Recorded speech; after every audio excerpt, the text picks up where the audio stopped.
कभी सोच कर देखिए, आप अपनी सफलताओं या असफलताओं से ज़्यादा खुश या दुखी होते हैं या दूसरों के बोलने से।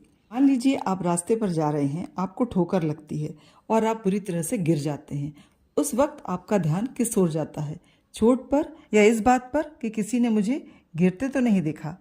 वहीं सामने वाला इस पर हंस दे तो आपको गिरना, चोट लगना याद नहीं रहता, याद रहता है बस उस व्यक्ति की व्यंग्यात्मक हंसी। वहीं यदि आपके गिरने पर आप उठते हैं फिर हंसते हुए निकल जाते हैं तो कुछ समय के बाद न दर्द याद रहता न चोट याद रहती।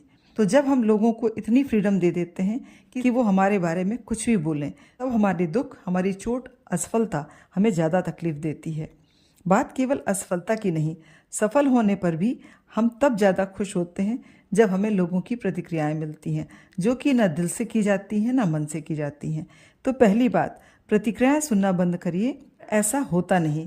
लोगों को ईश्वर ने मुंह में बोलने की शक्ति जो दी है, उस पर आपके पास वो पावर हासिल कीजिए कि किसी ऊपर कोई भी रिएक्शन देने से पहले 10 बार सोचे, क्योंकि यह लाइफ आपकी है, हार जीत आपकी है, आपके जीवन का हर फैसला आपका है। इसके लिए ज़रूरी है कि अपने व्यक्तित्व को एक ऐसा आकार दीजिए कि किसी भी तरह की नकारात्मक बातें आपके बारे में बोलने से पहले 10 बार सोचें। आपकी अलग स्पष्ट सोच आपको सही निर्णय लेने में मदद करती है, समस्याओं के समाधान देती है। तर्क संगत और प्रभावी सोच दूसरों के गलत विचारों को ना स्वीकार करती और ना ही दूसरों के विचारों को अपने ऊपर हावी होने देती। एक्सेप्टिंग द फ्लॉज, खुद की गलतियों को स्वीकार करना। के बारे में कुछ गलत बोलें, इससे पहले खुद ही अपनी गलतियां एक्सेप्ट करने का साहस रखें। इससे यह होगा कि जब आप अपनी गलती स्वीकार करने वाले पहले व्यक्ति होंगे तो दूसरे अन्य व्यक्तियों को आपकी गलतियों पर बार बार बोलने का अधिकार स्वतः खत्म हो जाएगा। आपका व्यक्तित्व आपकी बातों के वजन से तय होता है। आपके द्वारा कही गई बातें, आपके द्वारा लिए गए निर्णय कम समय में बहुत कुछ बोल देने की क्षमता है। तो आपके सामने वाला आपके अगेंस्ट कुछ भी बोलने से पहले 10 बार सोचेगा, क्योंकि जब लोग चलते फिरते समझाइश दें तो एक बात याद रखें, 100 सुनार की 1 लोहार की।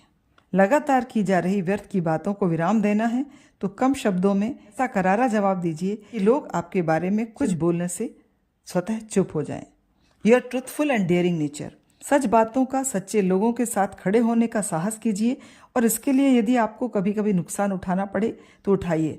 पर यदि आप सच्चाई के साथ, साहस के साथ खड़े होने का दम रखते हैं तो सामने क्या, आपके पीछे भी आपके बारे में लोग बातें करने की हिम्मत नहीं करेंगे।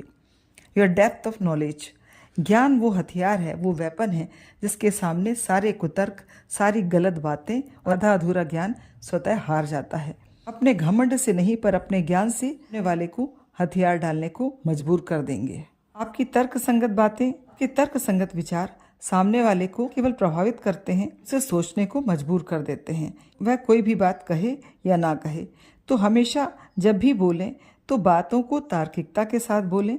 प्रभावशाली संवाद यानी कि एक अच्छा कम्युनिकेशन, बड़ी से बड़ी समस्या हो एक अच्छे संवाद से हल की जा सकती है। और यदि आप में भी एक सुलझे हुए व्यक्ति की तरह वह क्षमता है कि आपकी बातों में यदि गहराई है, सच्चाई है और ईमानदारी है, से एक बार मिलने के बाद व्यक्ति कहीं भी चला जाए आपको नहीं भूलेगा, आपकी बातों को नहीं भूलेगा। वह आपसे कितना भी वैमनस्य रख ले, आपकी बातों की हमेशा वैल्यू करेगा। आपके व्यक्तित्व में निखार लाने के लिए सबसे बड़ा गुण है आपका सेल्फ रिस्पेक्ट के साथ जीना।